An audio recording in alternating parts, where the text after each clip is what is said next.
Hello students, welcome back to my YouTube channel official GSS classes. देखिए, आज हम class 10th के जो बोर्ड के विद्यार्थी हैं उन्हें बोर्ड एग्ज़ाम इम्पोर्टेंट क्वेश्चंस लेकर के आए इस वीडियो में। सांख्यिकी या स्टैटिस्टिक क्या होती है? ये जो सांख्यिकी होती है, ये कम से कम आपको बोर्ड परीक्षा में 15 नंबर की आती है। 10 या 15 नंबर की स्टैटिस्टिक्स आती है ये। तो देखिए, इसके सवाल बहुत ही आसान होते हैं और विद्यार्थी इन्हें छोड़ कर के चले आते हैं, जिसके जिसके चलते उनकी परसेंटेज अच्छी नहीं बन पाती है। तो सबसे पहले हमें स्टैटिस्टिक्स बहुत ही सिंपल है, इसको सही तरीके से आप पढ़ लेंगे तो तुरंत समझ में आ जाती है। ये कक्षा 8 में भी आपने पढ़ी होगी, लेकिन वहाँ आप सही से नहीं पढ़ पाए। तो यहाँ जो सवाल मैं दे रहा हूँ इसमें इम्पोर्टेंट वो सवाल इस बार बोर्ड परीक्षा में आएँगे और आपसे ये कहा जा रहा है, एडवाइस दी जा रही है कि आप जो सवाल मैं करा रहा हूँ उसमें बोर्ड परीक्षा के लिए, उन्हें आप अच्छे तरीके से रिवाइज़ उनका कर लें। तो देखो, आज हम सांख्यिकी के अंतर्गत ये जो क्वेश्चन है, कई बार बोर्ड परीक्षा में आया है। 10 व्यक्तियों के भार का समांतर माध्य 45.6 किलोग्राम है। उनके भारों का योगफल ज्ञात कीजिए। तो सबसे पहले देखिए, यहाँ जब हम आंसर लिखेंगे तो समांतर माध्य का सूत्र लगेगा। समांतर माध्य बराबर भारों का योगफल है। भारों का योगफल हमें निकालना है, तो ऐसे लिखेंगे भारों का योगफल। भारों का योगफल और बटे में आपका कहा जाएगा व्यक्तियों की संख्या। व्यक्तियों की संख्या।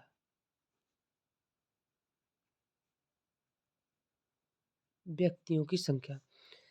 अब देखिए, समांतर माध्य आपका दे रखा है, कितना है? 45.6। तो 45.6 इसके नीचे रख दिया, बराबर भारों का योगफल। ये हमको निकालना है, तो इसको ऐसे लिखेंगे भारों का योगफल। भारों का योगफल बटे व्यक्तियों की संख्या कितनी है इसमें? तो कह रहे हैं 10 व्यक्ति हैं, तो ये लिख लिया हमने 10। व्यक्तियों की संख्या आपकी हो गई 10। अब देखिए, हमें क्या ज्ञात करना है? भारों का योगफल। तो जो चीज़ निकालनी है उसको सबसे पहले ले आए, भारों का योगफल। भारों का योगफल बराबर। अब देखिए, अगर मान लो हम यहाँ पे 1 ले लें तो 1 से इसकी गुणा करेंगे तो भारों का योगफल ही आएगा। अब इसकी जब तिरछी गुणा करेंगे हम, तो देखिए, चलो इसकी तिरछी गुणा करते हैं। क्या है? 45.6 और गुणा आपका आ गया 10। जब इसकी आप गुणा करेंगे तो ये 45.6 गुणा 10। 0 0 0 3 बार, 1 6 6 1 पंजे 5 1 चौक 4, 0 6 5 और आपका ये 4। ठीक है। अब देखते हैं डेसिमल कितनी संख्या के बाद है? एक संख्या के बाद। तो इधर यहाँ पर हम डेसिमल लगा देंगे, तो आपका आंसर आ जाएगा 4 5 6। ये आपका आ गया आंसर। इस तरीके से सवाल आते हैं और ये 2 नंबर का सवाल आपको आएगा। तो आप समांतर माध्य अगर दे रखा है तो योगफल निकालना आप सीख चुके हैं। अगला क्वेश्चन है 2021-22 में ये आया हुआ है। देखिए, प्रश्न है हमारा, प्रश्न आंकड़ों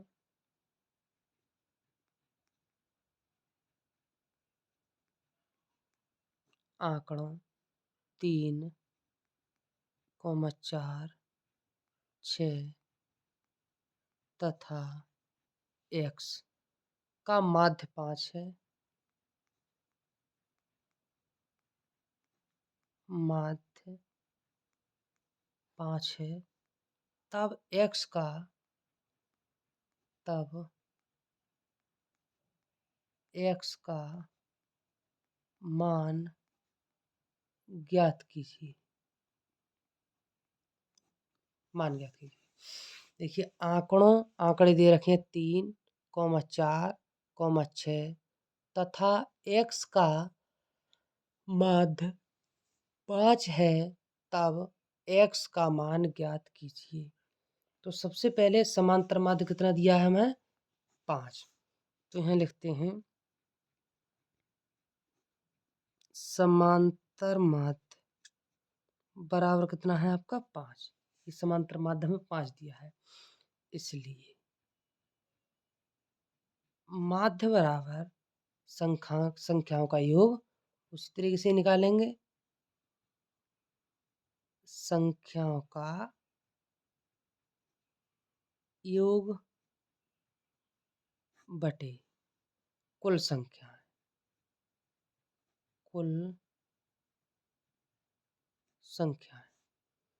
बराबर माध्य कितना है आपका 5 दे रखा है 5।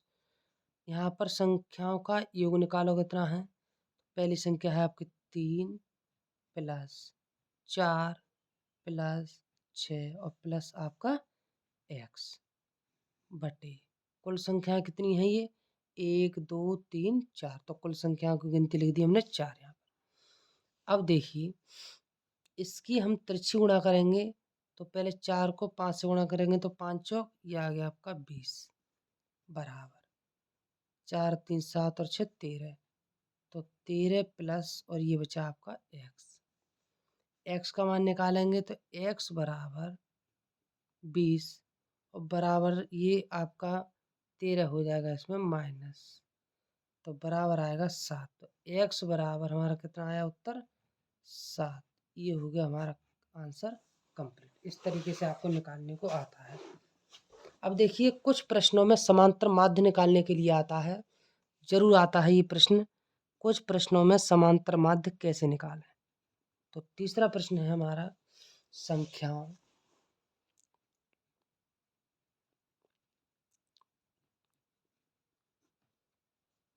संख्याओं 5, 10, 15, 22, 20,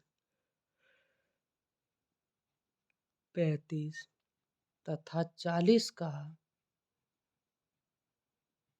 का समांतर माध्य ज्ञात कीजिए। इसमें क्या करना है आपको समांतर माध्य ज्ञात करना है। देखिए अब समांतर माध्य हम कैसे ज्ञात करेंगे। तो समांतर माध्य के लिए इसीलिए सूत्र लिखते हैं समांतर माध्य बराबर, अगर समांतर माध्य निकालने के लिए आता है तो ये सूत्र समांतर माध्य बराबर संख्याओं का योग बटे कुल संख्या। संख्याओं का योग बटे कुल संख्या अगर इस तरीके से क्वेश्चन आता है कि कुछ संख्याएं दे रखी हैं, इनका समांतर माध्य निकलवाता है, तो हम इस तरीके से सूत्र लगाएंगे समांतर माध्य बराबर संख्याओं का योग और बटे कुल संख्याएं। तो बराबर अब देखिए संख्याओं का योग कितना है, इन सब का योग करेंगे 5 plus 10 plus 15 plus 22 plus 20 plus 35 और एंड में आपका है प्लस 40 बटे कुल संख्याएं कितनी हैं। संख्याओं की गिनती कर लेते हैं 1 2 3 4 5 6 7। कुल संख्या है 7 बराबर इनको जोड़ लो 5 2 7 5 12 कितना हुआ आपका 12। देखो तो ये आपका आंसर, हाँ सॉरी, ये आएगा 4 1 47 147 बटे 7 और 7 से हम इसको क्या करेंगे भाग दे देंगे। तो 7 दूनी 14 और 7 एकम 7। तो इसका समांतर माध्य आपका आ गया, समांतर माध्य बराबर आ गया आपका 21। तो ये हो गया हमारा पूरा आंसर। समांतर माध्य कितना आ गया आपका 21 आ गया। ये हो गया हमारा कंप्लीट। अब देखिए कुछ जो प्रश्न हैं उनमें निकलवाते हैं बहुलक। बहुलक कैसे निकालते हैं। तो समांतर माध्य निकालना सीख गए। समांतर माध्य निकालते हैं पदों का योग बटे कुल संख्या। तो जो पद दे रखे हैं उनका योग कर लो और उनकी कुल संख्याएं आप ज्ञात कर सकते हैं। अब बहुलक कैसे निकालते हैं? बहुलक देखिए कैसे निकालते हैं। तो अगला क्वेश्चन है हमारा, निम्नलिखित आंकड़ों का प्रश्न है। निम्नलिखित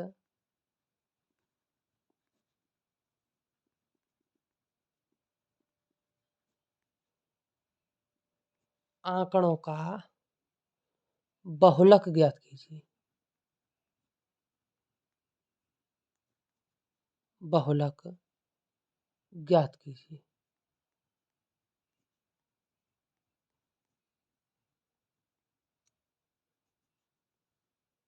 ठीक, निम्नलिखित आंकड़ों का बहुलक ज्ञात कीजिए। तो कुछ आंकड़े दे रखे हैं, जैसे मान लो 18,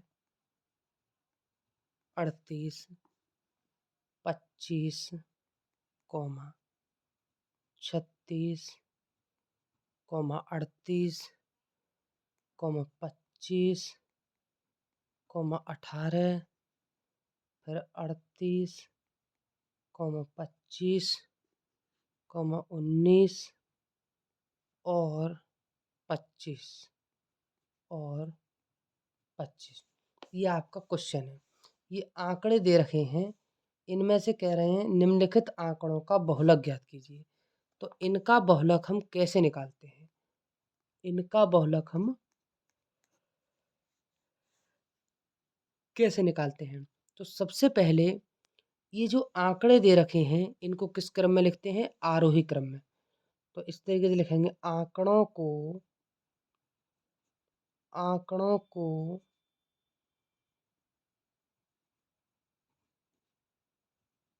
आरोही क्रम में लिखने पर, आंकड़ों को आरोही क्रम में लिखने पर, आरोही क्रम होता है सबसे छोटा क्रम, फिर उससे बड़ा, फिर उससे बड़ा, फिर उससे बड़ा। तो सबसे पहले देखते हैं, सबसे छोटा है हमारा 18, और 18 कितनी बार है? 2 बार है। तो इस तरीके से इनको उस क्रम में लिखेंगे, आरोही क्रम में। तो 18, 18, इसके बाद फिर आएगा हमारा 19, 19, अब 19 के बाद 25 है 3 बार, तो 25, 25, 25 3 बार हमने 25 लिख लिया है। तो 25 को देखते हैं, देखो 1, 2, 3, 4 बार है, एक बार 25 और है, तो हमने 4 बार 25 को लिख लिया, कॉमा। 25 के बाद 36 देखो एक बार है, कॉमा। 38 3 बार है आपका, 38, 38, 38। इन आंकड़ों को हमने आरोही क्रम में लिख लिया। अब देखते हैं कि दिए गए आंकड़ों में जो सबसे ज़्यादा बार शब्द आता है, वही क्या होता है? उसकी का बहुलक होता है। तो देखिए, इसमें सबसे ज़्यादा बार रिपीट कौन सा शब्द हुआ है? 25, 25, 25, 25, 25 शब्द ज़्यादा रिपीट हुआ है। तो इसका जो बहुलक होगा आपका, बहुलक बराबर कितना होगा आपका? 25। आंकड़ों में जो शब्द ज़्यादा बार आए हैं, वही उसका बहुलक होता है। ये आप ध्यान रख लो, रट लो इस बात को। बहुलक कैसे निकालते हैं? जो आंकड़े दे रखे होते हैं, उन्हें सबसे पहले आरोही क्रम में लिखते हैं। सबसे छोटा, उससे बड़ा, उससे बड़ा, उससे बड़ा, फिर सबसे बड़ा। फिर उसमें देखते हैं कि कौन सी संख्या अधिक बार आई है, और जो संख्या उस आरोही क्रम में अधिक बार आती है, वही इसका बहुलक होती है। तो आप सीख गए कि बहुलक को हम किस प्रकार से निकाल सकते हैं। तो बहुलक निकालने का ये तरीका मैंने आज आपको बताया, बहुत ही मेन और इम्पोर्टेंट है। इस तरीके से आप बहुलक को निकाल सकते हैं। अब देखिए,